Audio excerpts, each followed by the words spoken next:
আমাদের এই পৃথিবীতে এমন একটি প্রাণী আছে যাদের মুখে সবসময় একটি মিষ্টি হাসি লেগে থাকে। যে প্রাণী মানুষের মতো অনুভব করতে পারে, বুদ্ধি খাটাতে পারে, এমনকি বন্ধুত্ব গড়ে তোলে মানুষের সঙ্গে। হ্যাঁ, আমি বলছি সমুদ্রের মিষ্টি প্রাণী ডলফিনের কথা। আজকের এই ভিডিওতে আমরা জানবো ডলফিনের কিছু অবিশ্বাস্য তথ্য সম্পর্কে, যা হয়তোবা আপনি এর আগে জানতেন না। ডলফিন শুধুই সুন্দর নয়, বরং পৃথিবীর সবচেয়ে বুদ্ধিমান প্রাণীদের অন্যতম। সবচেয়ে মজার বিষয় হলো এরা নিজেদের ভাষায় কথা বলে। হ্যাঁ, এটা সত্যি। সিস, ক্লিক আর নানা ধরনের আওয়াজ দিয়ে এরা একে অপরের সঙ্গে যোগাযোগ করে। প্রতিটি ডলফিনের থাকে নিজস্ব নামের মতো এক ধরনের বিশেষ সিস, যার মাধ্যমে এরা একে অপরকে চিনে ফেলে। বিজ্ঞানীরা বলেছেন ডলফিন আয়নায় নিজেদের প্রতিচ্ছবি চিনতে পারে, যা মানুষ, বানর, হাতির মতো কয়েকটি প্রাণী ছাড়া আর কেউ পারে না। এমনকি তারা সমস্যার সমাধান করতে পারে, দলবদ্ধভাবে শিকারের পরিকল্পনা করতে পারে।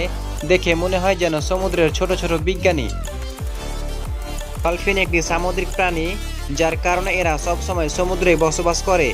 তবে এরা দলবদ্ধভাবে থাকতে বেশি পছন্দ করে। একটি দলে সাধারণত 10 থেকে 100টি পর্যন্ত ডলফিন থাকে।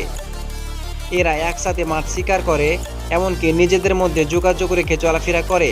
দেখে মনে হয় যেন সত্যিকারের এক পরিবার। ডলফিনের প্রিয় খাবার হলো মাছ, স্কুইড আর ছোট ছোট সামুদ্রিক প্রাণী। ডলফিন দিনে প্রায় 8 কেজির মতো মাছ খায়। কিন্তু মজার ব্যাপার হলো তারা কখনোই শিকার নষ্ট করে না।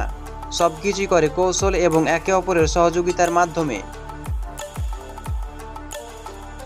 কিন্তু দুঃখের বিষয় হলো মানুষের দূষণ, প্লাস্টিক আর শিকার এখন ডলফিনের জীবনের সবচেয়ে বড় হুমকি। প্রতিদিন শত শত ডলফিন মারা যাচ্ছে সমুদ্র দূষণে বা জালে আটকা পড়ে। যদি আমরা এখনই সচেতন না হই, তাহলে একদিন হয়তোবা সমুদ্র থেকে হারিয়ে যাবে এই হাসিমুখ প্রাণীগুলো। ডলফিন শুধু একটি প্রাণী নয়, এরা সমুদ্রের প্রাণ, আনন্দ আর শক্তির প্রতীক।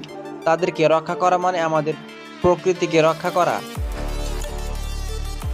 আর হ্যাঁ, আপনি যদি আমাদের এই চ্যানেলে নতুন হয়ে থাকেন, তাহলে অবশ্যই ভিডিওটিতে একটি লাইক করে চ্যানেলটাকে সাবস্ক্রাইব করতে ভুলবেন না। আবারও দেখা হবে নতুন কোনো ভিডিওতে। ততক্ষণ পর্যন্ত ভালো থাকুন। ধন্যবাদ।